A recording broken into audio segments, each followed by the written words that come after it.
Ramalinga dares to criticize Rayalu's composition.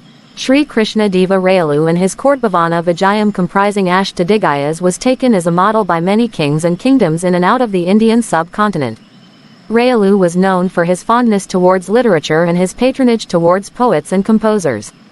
The Ashtadigayas in Bhavana Vijayam are Alasani Pedana, Nandi Thimana, Durjati, Madaya Gari Malana, Pingali Sarana, Tenali Rama Krishnudu, Ayala Raju Rama Bhadradu and Rama Raja Bhushanudu. Rayalu was compared to one of the greatest ever kings of the country, King Bhoja, for his inclination towards developing literature and composition. Rayalu himself was a scholar in Sanskrit, Telugu, Andhra, and Kannada. Most famous among the Telugu compositions of Rayalu were Amukta Malyada and Vishnu Chithayamu. Both the compositions were based on God Vishnu's devotees. Life sketch of devotee Vishnu Chitha, Goda Devi's devotion and God's testing were the key elements. Goda Devi was a devotee of Lord Krishna right from her childhood. She adored him and finally she marries Lord Krishna. The heartfelt expressions of Goda Devi about the Lord Krishna and her lifestyle were decoratively in Amukta Malyada.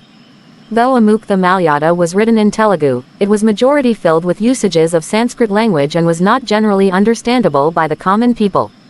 However, the scholars and persons with proficiency in Sanskrit applauded the book. They appreciated the expression of feelings, narration style and presentations of grammar and usages. A criticism was in circulation about Amukta Malyada during those days. It was said that Alasani Pedana authored it and named to be written by Rayalu. Critics also cited a line from sonnets written in both Amukta Malyada and Manu Charithram starting with, Nila Megamudalu Dilu Cheyu Gajalu. Alasani Pedana wrote Manu Charitram, sometime later to Rayalu writing Amukta Malyada.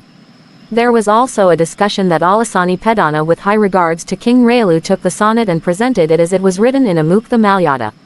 Anyway, the criticism and discussion for and against Amukta Malyada went on for quite some time.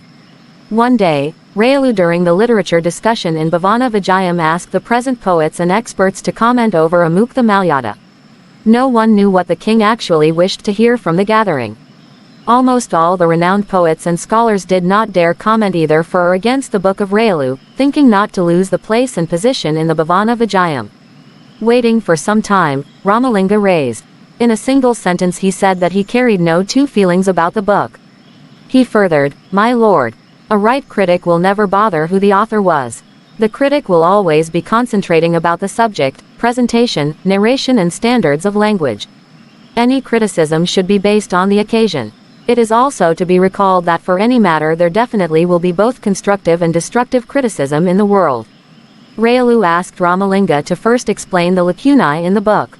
Ramalinga commented there were one or two usages that were irrelevant to the context of the situation. Rayalu was irritated on listening this. "Ramakrishna, don't you note the circumstances to wit on? I am not convinced with your sarcastic comment. Refer to the text and pass the comment carefully quoting it," roared the king. The whole court was silent and the king's tone echoed in. Ramalinga took out a copy of Amukta Malyada and recited a stanza from the text. Anishtha nidhi geha sima nadu rayalinchinan maroyunam, the Najendra sayananu punya kathalam divya prabandhanu sam, dana dhyanamu nasti sakalu huthansthushna thanasthapu va. Po nastio danaleshtavam chaknapaya bokthavya mastakulu. Referring to the last two lines of the above stanza I recited, I feel that it was like asking a guest to have lunch from a plate that is not served with any eatables. The situation is different here and this explains something different, which is irrelevant, said Ramalinga. All the members of the Bhavana Vijayam looked at Ramalinga appreciating. Still, they were worried what would be the reaction of King Rayalu on this straight criticism on his book. Rayalu reacted strange to the expectations of the courtiers. With his natural affection and inclination to constructive criticism and especially scholars, Ramalinga. That was good to note your evaluation style.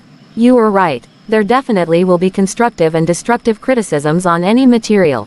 I request all the members of the Bhavana Vijayam to take Ramalinga as model and express their comments freely on any book or composition. There is no need to consider who is the author and what is his or her status. The courtiers continued to shower their appreciations long even after the court was adjourned for the day. This was the courage, cleverness and presence of mind Ramalinga had.